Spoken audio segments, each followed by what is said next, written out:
Welcome back to the Adaptive Athlete Podcast, the place for hearing stories of adaptive athletes in the CrossFit space and beyond. I'm your host, Matt Hotho. On today's episode, we're joined by Hailey Kuhn.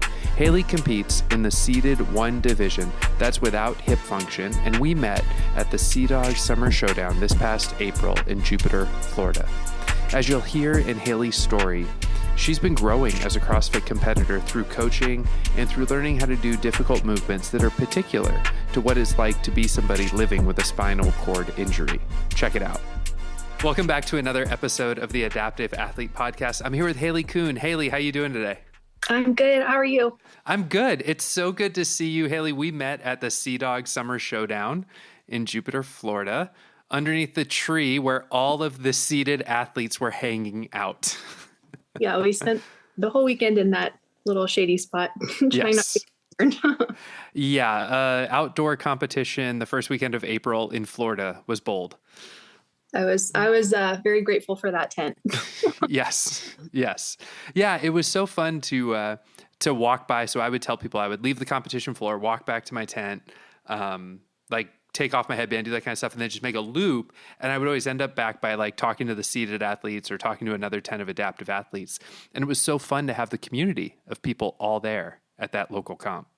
Yeah, I feel like it was a smaller group than the group from the games, but it was nice to get to talk to other divisions because I was kind of sitting with the seated athletes the whole weekend at the games. So I was glad to get to meet some new people. Yeah, that was definitely a bonus of the smaller field there. And how did you think Sea-Dog went? Did you enjoy the competition? I really loved that one. I think I would do that again, as an annual competition. It was a good crowd. I think it was a fun vibe. Mm-hmm. And there was enough workouts where it was challenging throughout the weekend. They had a lot of different movements that I liked. So that one was a really fun one for me. Yeah. I thought 3 workouts a day over 2 days is a great test. It was of recovery perfect. And yeah. And I think for me, the last one was the hardest. So I was glad that one was on Sunday night and then nothing else on Monday. Yeah. That last one took me out. You could just go out, have a meal, relax, celebrate. Get in the air conditioner. Exactly. Yeah. Well, speaking of that last event and some of the other events that came up at Sea-Dog, there was a lot of pulling in the Sea-Dog competition. And as we were talking about before we kind of started recording, that's something that you've been working on in your fitness journey a little bit, yeah? Yeah, I'm trying to get stronger with my pulling, my out of the chair movements, and then overhead pressing, because that's a lot of core. So I'm trying to still strengthen my core and my upper body. Yeah, for because some of the movements that come up, I noticed in the games last year were they would have you guys do chest to bars, ring muscle ups, some other stuff. What would I say? Ring dips, things like that. Yeah, those were challenging workouts. Challenging. So. Yeah. I couldn't imagine. I can't even do ring dips, let alone doing them out of a chair. I mean, it would just be very difficult. Yeah, I'm wanting to get those this year. That's sort of a goal for me, to get better at those RX out of the chair movements so I can be better next year for that competition. Yeah. Cool. And one celebratory thing is you got 4 rope climbs at Sea-Dog. Yes. that was very surprising, but yeah. I was really proud of that and I was really happy with it. So I'm glad that competition adrenaline helped me get new movement down. And that was so hype. So that was something that was really hype about Sea-Dog too, is my heat was after yours. And so I was actually cheering you on in that workout, no kudos for me or anything like that, but more of just it was so cool to get to watch other adaptives compete on that stage, and just be that close too. I felt like at San Antonio, I felt like I was in my own headspace quite a bit, and at Sea-Dog, it was just hey, we're just having fun. And it was so fun to get to cheer you guys on. Yeah. I saw you too, on that last workout racing to the end. Yes. That tie at the end. Technically he beat me by 0.3 of a second. So that was very close. Yeah. Yeah. It was fun to cheer for everybody else, because I kept seeing people around, but it was cool to watch people work out on the floor. Mm-hmm. Yeah. Yeah, that was a really, really cool experience. Yeah. So tell me a little bit about yourself. You're an adaptive athlete, but tell me a little bit about your story. So mine is that I had a spinal cord injury when I was 14 from a fall. I have a T9 complete injury. And then throughout the next, I'm 17 years in. So throughout the next maybe 10 years of it, 2007 to maybe 2017, I had maybe like 12, 13 spinal surgeries. So for a long chunk at the beginning, a lot of mine was medical based, and I wasn't really in a place health wise to compete.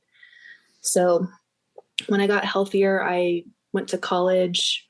I started in a fine arts program and finished that. I got a bachelor's in fine arts photography.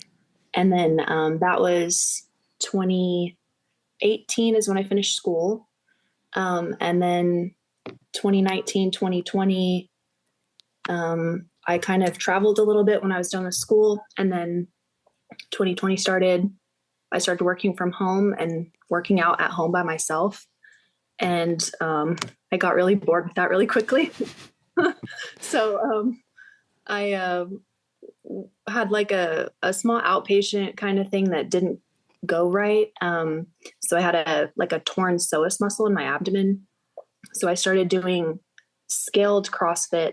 It was recommended to me to try that to re-strengthen my core. So whenever everything opened back up, when COVID kind of eased off a little bit, maybe a year into that, that's when I started going to the gym and working out with another person that was an adaptive coach that helped me start with scaled movements. So 21, 22, you kind of discovered CrossFit a little bit more, but doing it with an able-bodied coach and kind of just scaling. Yes. I started October of 2021. Okay. And then did that for a year, switched gyms, and started with a coach who competed. And she's the one that convinced me to sign up for the games because I had never competed, and that's not something I would do on my own, I think, because I don't feel like I have a competitive personality. Yeah. So the thought of like, oh, I'm going to go compete was kind of intimidating to me. But she had competed a lot before, and she was willing to walk me through the whole process and to train me and coach me from February till September last year. So wow. We did that. Yeah. We spent a lot of time together last year, and she got me ready for everything. And I felt really grateful for how much time she put into me and my training when we got there in September, because that was a very, that felt like a very intense, high stakes competition for a first competition. Oh, 100%. I couldn't imagine that San Antonio experience being someone's first competition. My first was the games the year before. But it was much smaller in the fact that it was like only 100 athletes. But it was like Sea Dog, 3 workouts a day over 4 days. So it was, the volume was huge. But it was also, it still felt like a local comp a little bit. San Antonio felt like, whoa, I think cause everybody had the uniforms we had to wear, they had lights on us. It was just so big. San Antonio felt like that. Yeah. I got, a lot of anxiety before we did that one, just because of like the check-in photos and the uniforms, and then like the athlete briefings, everything felt very official. Yeah. And so I was just like, oh, I need to make sure I do everything right. And it just felt very high stakes and very like high stress. And then it ended up being such a positive experience that I was like, oh, this is worth the stress. Yeah. Right. So you were like stressed out for like maybe the first day or two. And then did that just kind of go away? I felt like once I get through the first workout, I'll calm down. Like that nervous energy will go away. And that's what happened. I feel like I got that workout that we had that was the like rowing, skiing, and then the laps around the track. Yeah. I feel like that was all cardio, and that got all my like nervous energy out of my system. Yes. And then I was like, okay, I can relax a little bit now. I can talk to people and enjoy the day. Yeah. Could you imagine if that workout had been like middle of the weekend? I don't think my arms would have had any more juice. I don't think I would have. I don't think my anxiety would have gone away all weekend until it was over. Because I feel like that workout like sat there like a wall, you know? Yeah. Yeah. Yeah. Those long cardio ones I feel like they're good to just get out of the way up front, Mm-hmm. and then you can relax for like the more technical stuff, Yeah. or like the weights. Yeah. Yeah. But I was glad to get that one done. And then I enjoyed my weekend after that. I want to go back to how you said you had an accident when you were 14. I mean, what's the mindset got to be like to be going through that at 14 years old? I know we were talking again before we started recording about how many of the people we meet who are seated had their accident, when they were, or their incident when they were like, adults.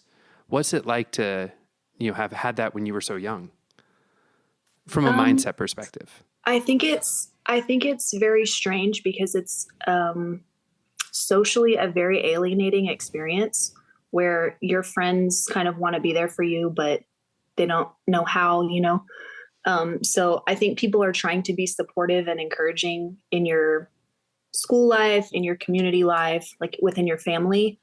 But it's a new experience for everybody. And I would say it's a very small community of people that's actually going to understand what's happening internally. So I had a mentor when I had my injury that kept coming to the hospital and talking me through things and kind of giving me life advice. Yeah. So I had her at the beginning, and then I didn't really have anybody that had a spinal cord injury as a mentor the rest of the time. So that's part of why I like competing so much, is because everybody gets it and everybody lived it and can empathize with it. So I think the mindset at the very beginning was very, it's like very alienating. It's very depressing. It's very confusing. And then as you kind of get used to your life and your life's new norm, then you start to kind of default back to a gratitude mindset of, I still have these things. This still functions. I can still do this independently. So it goes from you kind of feeling sad and like, oh, all these things were taken away from me, to having gratitude and being grateful for your body's ability to still function where it can. Yeah. Thanks for that. I think that's a good mindset. And this mentor that you had, was she someone that you'd known before the accident, or did she come alongside you after the accident happened? I don't know how we met her actually. Okay. I think she had her injury before I did, a few years before. And then I think we used the same physical therapist, and I think she connected us. Okay. Because we used to do a lot of things like through my parents. So like the parents would talk and then figure out ways to connect the kids so they could talk. Yeah. So, yeah. Well, and I think it's so important to have the community. I mean, it goes back to what you were kind of painting the picture for us of all the seated athletes just sitting under that tree at Sea Dog, right? Being able to have that community together. I mean, is that something that 14-year-old you could have ever imagined? No. And it's something that like makes me want to cry now as an adult, because it's one of those things where you're like, you see kind of your sad teenage self and you want to be able to show them it gets better. Like, you're going to meet all these cool people. You're going to make all these new friends and like find people that understand what's going on with you and accept it. And it's one of those things where I'm like, oh, I wish I could show this moment to my 14-year-old self. Yeah. To kind of cheer myself up. Yeah. Yeah. I often wish there were like 14-year-old kids somewhere that I could just go talk to. If there was, something like that. Not that they'd want to hear it necessarily, right? Because I feel like our 14-year-old selves didn't want to hear it either. Yeah. Yeah. I think we all kind of know everything when we're 14, and we don't really want mentorship, but it's been a good thing, I think, long term, when you finally find that community of people. So it's been a life-changing experience, but I would say it's skewed positive. Mm-hmm. Yeah. Well, so when you're in the gym, what are some of the more exciting moments that you have in the gym? As you've been doing this CrossFit thing for a while, as you've been kind of learning new things, what are some of the exciting moments that you've had? I think whenever we get out of the chair, those movements feel really helpful for real life. Those feel like a good accomplishment to be making. I feel excited when I like PR on weights. It's exciting to get to feel strong. If you don't feel like a strong person all the time, it's exciting to break into a new weight category or to get a new movement. I like doing the out of the chair stuff because it's challenging and it just makes me feel more confident for real life. Mm-hmm. More like that functional side of fitness, right? Yeah, because people always talk about CrossFit being functional fitness, and I don't think about it until like I had sandbag lifts off the ground, like a 50-pound sandbag floor to lap as a movement. And I didn't think about it being a functional movement until I was trying to unload dog food from my car, like a 50-pound bag of dog food. And I was like, oh, I can do it by myself now. So Yeah. I don't always sit there and think about how to put them together as this thing that I'm training for in the gym is helping me in this specific way in real life. But I catch it every once in a while when I'm like, oh, I can, flip this heavy thing of water over, or I can pick up this dog food off the ground, stuff that's like, you're actually going to use it in real life. Right. Right. And I think when we think about functional fitness for able-bodied or ambulatory people, we often think about, oh, you lift things better. Oh, you, no pun intended, but you use your legs when you lift, that kind of thing. Right. But as I've talked with people like Jedediah and even like you and Brandon, like I hear that for seated athletes, getting out of the chair and being able to do things like floor to chair transfers or just to crawl along the floor are functional movements that are critical for your guys' quality of life. Oh yeah. I think I feel a lot better when I do those type of workouts. If I stay in the chair the entire workout and just do weights, my arms feel tired, but my core is still kind of fighting me, and my core and my legs are still stiff and uncomfortable when I leave. So when we do out of the chair stuff, it feels like your whole body is getting a workout, and that's a nice feeling. You go home feeling like your whole body's tired, everything got addressed. Yeah, and yeah. you can go back to real life feeling like you got a full body workout. Yeah, and you used some language there that I want to dive into. You said your core kind of fights you, or that your legs feel tight and uncomfortable. What is that particularly? Because I think for someone who might be naive, they might think, well, do you even feel anything in those areas? What does that mean for someone who has a spinal cord injury? But it seems like there's something more going on there. So, well, for me, when I sit all day, my hip flexors get really tight. My low back gets really tight. And something that a comparison I could give for that is, for an able-bodied person, if you think about going on a 16-hour flight and not moving, you're going to be very stiff and uncomfortable at the end of that flight. So it's that sort of scenario of, no, you can't feel those muscles, but they're still tight and uncomfortable, and it's affecting the rest of your body. So when you do fitness with them, when you move them through floor to chair transfers or crawling, it works them in some way that kind of gets them kind of tired out as well? Yes. So even if you can't fire that muscle for crawling, for example, even if you can't move your leg muscle or fire your leg muscles, that's still a lot of balance. And then it's shifting your weight on your arms, leaning forward, using your low core to sort of pick up and pull your knees forward. So you're doing those movements that give you a range of motion with, I would say, with a movement that's kind of unnatural to how you're used to being during the day. If you're used to just sitting all day, then that feels kind of bizarre to be crawling, but it helps you, I don't know. It just helps, like, with going back to real life. Doing out of the chair movements helps you feel loose. It helps you feel tired, and then you feel like your body can relax and it's not fighting you all day. Yeah, and I even hesitate to use the word crawling to describe what you guys do when you're out of the chair, because that almost sounds pedantic, right? You think of it being almost childish, but it's not. I mean, it's so much more of a functional work that you guys are doing from the standpoint of finding a base, from being able to move.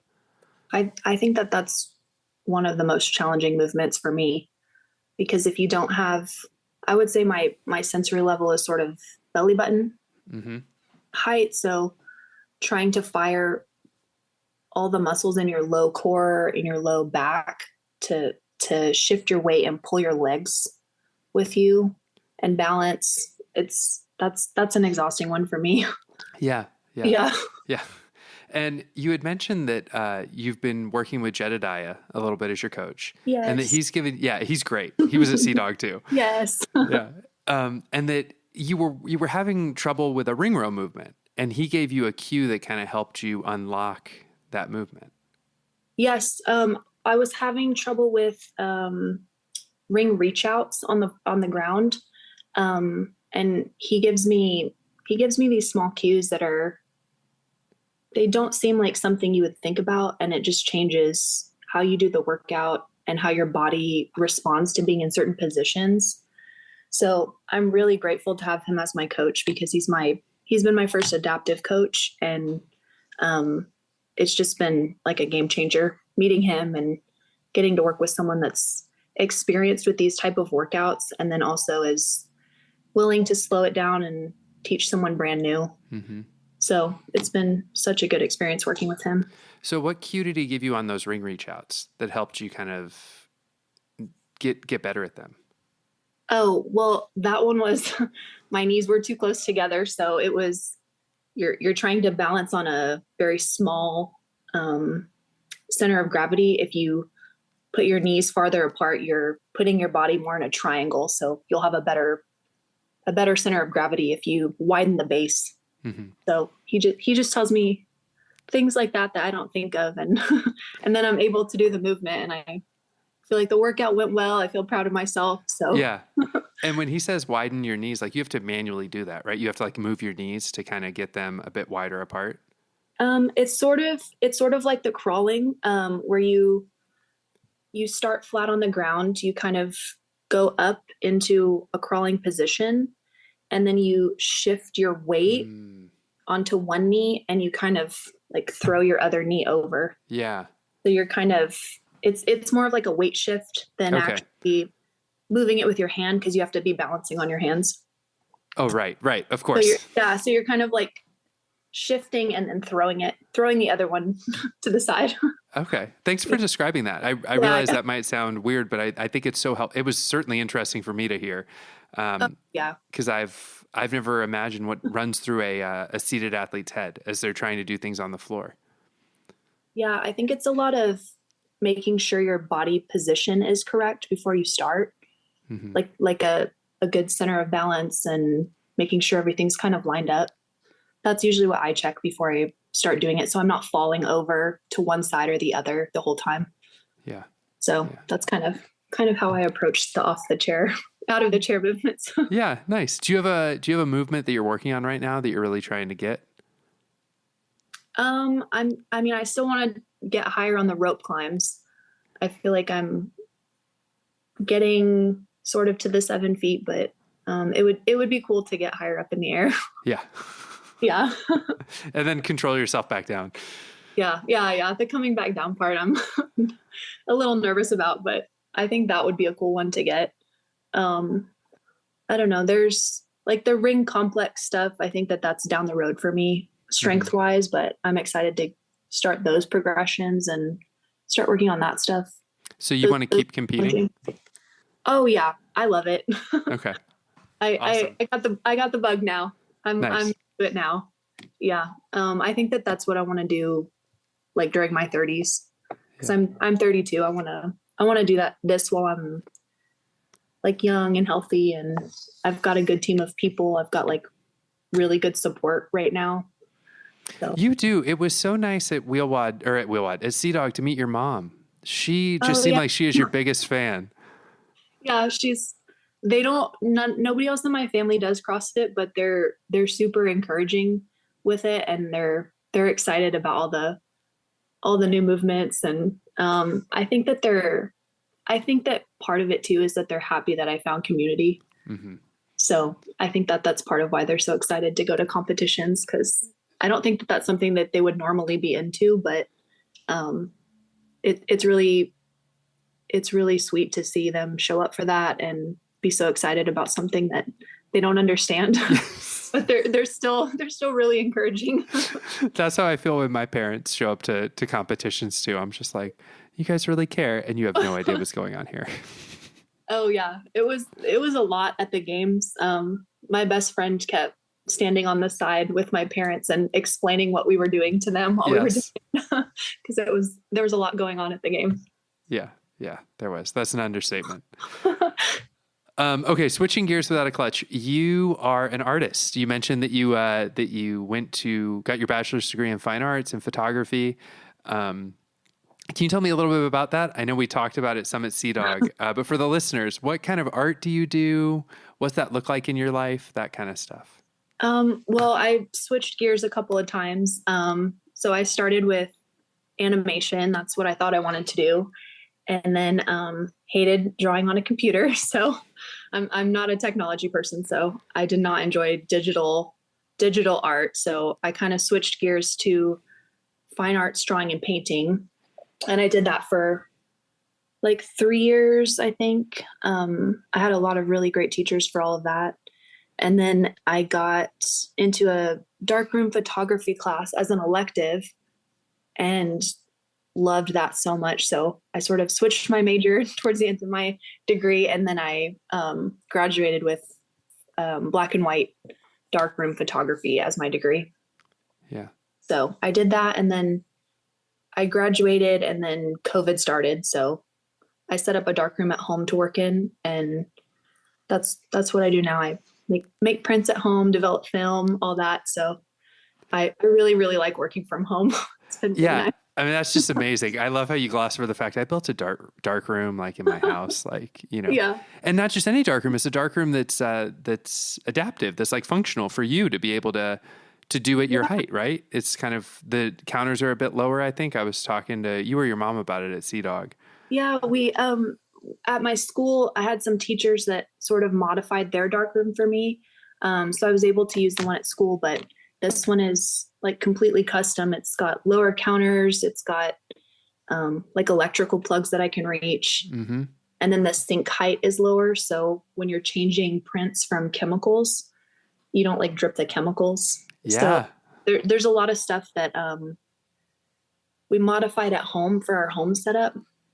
But I really love working from home. It's nice to like get to be creative and like have that outlet in your home space. You don't have to drive an hour away. Yeah, for sure. Well, for sure. So like nobody has dark rooms anymore. So it's kind of hard to find. They're hard to find. No, the software everybody edits in is literally called Lightroom. So it's like the dark rooms are done. Yeah. That's what blew my mind when you told me that at CDOG. I was like, that has got to be the coolest thing. It's so relaxing. Yeah. I love it. So if people want to see your artwork, where can they go to see what you've done? I've got the link to my website in the top of my Instagram bio. It's linked in there. So that's all like the work from the last couple of years since I've graduated. All right. There's so a lot of different stuff in there. Yeah. So if people follow you on Instagram, they can find your artwork. Yes. Kind of stuff. Awesome. Yes. All right. You go with a quick lightning round? Yes. All right. If you were king for a day and could pick the music in the gym, what would we be listening to? We'd be listening to SZA. Okay. Yeah. Okay. There it is. Yeah. Any song in particular? I listen to Crybaby a lot. Okay. Probably too slow for a workout, but if I was the king, that would be the playlist. I might shoot you a DM afterwards because my son and I are going to see Kendrick with SZA in Charlotte, and that's gonna be such a good show. Yeah, but here's the down low. I haven't listened to any SZA, and if he knew that, he'd be like, "You're so basic." But it's so good. Okay, it's really, really good. Yeah, they're very creative songs. I feel like she's a very like green energy person. So if you're into like R&B or stuff that's kind of slower with like interesting lyrics, she's really good. Okay. And she's got a beautiful voice too. So okay, nice. They're good. Nice. What is one common mistake people make when they take photos? Bad angles. Maybe not considering lighting. Like bad lighting. Don't you always want the lighting right behind you though? Like super, super bright? Yeah. That's exactly what you want. The halo effect. The halo effect. Exactly. Exactly. What is your go-to competition snack? Gummy bears and protein bars. There you go. There you go. Yeah. I like it. Get the protein bars that are like a slab of cookie dough. Yes. I eat those. It's a lot of junk food. That's not junk food. It's healthy. If anything before a workout is healthy. Yeah. Right? You're going to off immediately. So it's fine. Exactly. If you could get rid of one movement in CrossFit, never to come up again, what would it be? Oh, I don't know. I just said I wanted to learn ring complexes, but I feel like when I get to ring complexes, I'm not going to want to do them. So gone with your ring complexes. I feel like the gymnastics stuff is my most challenging area. So yeah, maybe less gymnastics. Okay. That's the stuff I need to work on. So we can leave. We'll leave it in. We'll leave it. All right. Well, as we wrap up, I've got 2 final questions for you. All right. Okay. If there is an adaptive athlete listening to this podcast or someone who knows an adaptive athlete listening to this episode, what would you tell that adaptive athlete to encourage them? I would tell them to compete because I said this earlier, I'm not a competitive person, but the community that you get out of the competition space is so welcoming. I would encourage anybody to compete now and just join the group, like challenge yourself, kind of throw yourself into something new. It's got a huge positive payoff. Mm-hmm. It's amazing that we have the space to do this too. I know. I'm so grateful for it because I don't know if this was a thing 10 years ago or 15 years ago. I know CrossFit's like probably that old, but I don't know if all the adaptive division stuff is. Not with this many divisions. For wheelies, I know there's been stuff for about 10 years, but for other non-wheelies, it's been a bit newer. Yeah. I'm really grateful that it's here. Yeah, it's super cool. And then if you could go back and encourage a younger version of yourself, and I know we were joking about this a little bit earlier, whether or not that younger version would want to hear what we had to say, but if you could go back and encourage a younger version of yourself, what would you tell her? Get out of your room, go make friends, go be social. So I think a big thing for me when I was young was just needing to get out of my comfort zone. Try new things, meet new people, challenge yourself. I would tell myself all of that. Yeah. And probably not listen to myself, probably not listen to my older self, but I would try to tell my 14-year-old self that. Yeah. Go do that. Go make friends. Yeah. Go try hard things. Leave the house. Yeah. Go have fun. Yeah. Aw. Well, thanks so much, Hailey. Is there anything else that you want to share before we wrap up? I don't think so. Thank you so much for having me on. You're welcome. Yeah, this was so much fun. It was so nice to meet you a couple of weeks ago and get to talk to you now. Yeah, it was nice to meet you, and I'm glad we get to compete together again in the future. All right, Hailey, you have a great day. I'll talk to you later. Thank you so much. Bye. You're welcome. Bye. Thanks so much for joining us for this episode of the podcast. I really enjoyed my conversation with Hailey, especially around mentorship and what it meant for her to have someone come alongside her when she was recovering from her spinal cord injury and what life would look like. For many of us in the adaptive community, finding community has been huge for us in understanding who we are and especially what we're capable of. The other part of the conversation I really enjoyed with Hailey was talking about her artwork and the photography that she does, especially the dark room that she has at her house. If you want to learn more about her art and see some of her art, go to HaileyKuhn.com or follow her on Instagram at HaileyKuhn5, and you can see the art that she posts. It's amazing. Thanks so much for joining us for this episode of the podcast. If you like the episode, be sure to like, review, and subscribe to the podcast. Share it with a friend, and we'll see you next time.